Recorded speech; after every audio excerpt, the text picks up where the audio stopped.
In this video, I'm going to discuss how you can start a recruiting agency with no experience.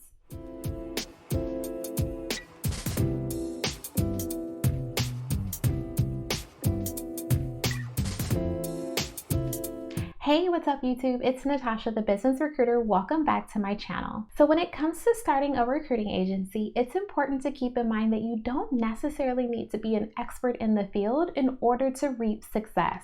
This is one of those industries where you can definitely learn as you go in terms of getting your recruiting agency off of the ground, or ultimately doing a ton of research in the beginning so that you can start off strong. The reason being is because the fundamentals of recruiting can definitely be learned. This is not an industry where there is a huge learning curve, which means that the barriers to entry are actually rather low. And from that perspective, it's important that you do find ways early on in order for you to be able to stand out.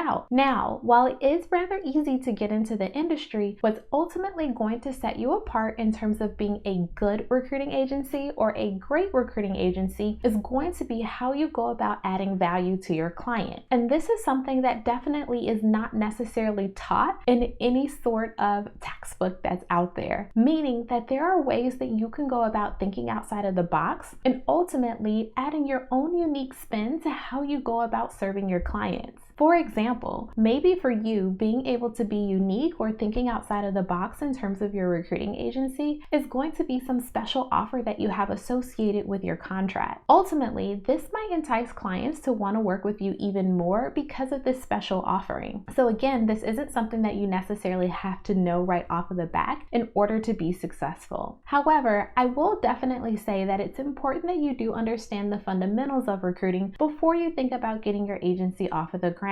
Meaning that you do thorough research in terms of what are some of the basics associated with the process. How do you actually go about getting a resume? How do you go about getting clients? What does it mean to interview? What questions should you ask? Some of those basic items that maybe are rather easy to go about doing research, I would encourage that you do that. That way you're at least starting out with some foundational information before you jump right in. If you're enjoying this video so far, then be sure to go down below and hit that subscribe button as well as that bell so that you can get notified of all of my videos that drop weekly. Now, one of the other things that you want to keep in mind in terms of starting your recruiting agency and getting it off of the ground and having no experience is that it's okay to ask for help. And help could look like a bunch of different things. It could be reaching out to other recruiting agency owners to see if they would be open to some form of a coffee chat where you can share information and or best practices. It could actually be you getting a mentor or some form of an accountability partner or coach in order to help you to really drive towards your goal, which is ultimately getting your recruiting agency started. Or it could be some form of a business coach. Maybe you know the foundational elements of starting a recruiting agency, but you're not necessarily sure how to actually put the structural pieces together in terms of actually having a business. Ultimately, you being able to ask for help is only going to help to take you further because you're ultimately skipping through maybe some of those barriers or challenges that you might have experienced if you would have done it all on your own. You have to keep in mind that the investment that you put in yourself and how much you actually do invest in yourself is going to be what you get back. It's important that you are really focused in terms of how you actually go about thinking and structuring how you want to get your agency off of the ground. One of the easiest ways for you to get ahead while having no experience in terms of starting your recruiting agency is going to be learning from others. And this could be in an official capacity, as mentioned, actually getting mentors or a business coach, or in an unofficial capacity. You really want to hone in on your open-mindedness as you go throughout this process. Understand that you don't know everything, you won't know everything, and all of that information is going to be helpful for you as you go through the ebbs and flows of getting your agency off of the ground. Well, I hope that you found this video to be helpful. If you did, then be sure to give me a thumbs up, as well as if you're not in my Facebook group, then I'll go ahead and leave that link down below in the description box so you can join because we're still in there talking all things recruiting. Thanks for watching, and I'll catch you in the next video.